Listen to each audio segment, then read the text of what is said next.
Howdy Hoopers, I am Shay Rippinger here of HipTheHoopla, here to give you a quick tutorial of a hand-to-hand connection roll. So that's what it looks like, and let's break it down really quickly. Okay, so I'm gonna start this out in my right hand, and I'm just gonna go straight over, and I'm gonna toss to the outside so that it goes over, and then I can grab with the other hand. But for right now, I'm just gonna do the one. Then I'm gonna add the other hand. It's gonna roll on the back of the hand. So I'm gonna toss, and then re-grip with the other hand. So I can also toss it back to the front hand, re-grip, and toss the hand. Okay, so we're gonna up, over, and catch. Up, over, and catch. Keep practicing. Up, over, catch. And then you can do it in the other direction as well. Up, over, catch.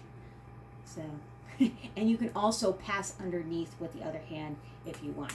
So, and cross the hands. There's lots of variations that you can do with this. So, up, over, catch, or up, over, catch. So it's going to be a little bit of a brain game to get the connection of that, but enjoy this hoop move. It's going to take some practice if this is a new move for you, so give it a try. And you want to make sure that you're tossing this straight over, and try not to move the hands around a whole heck of a lot, because you're going to change the trajectory of either the hand rolling across or where to catch it from. The only time you're going to move the hand is when this goes up and over the second hand, and you're going to move that hand over to re-grip and catch and bring that back to the first hand. So you bring it up, over. I'm trying to do that nice and slow.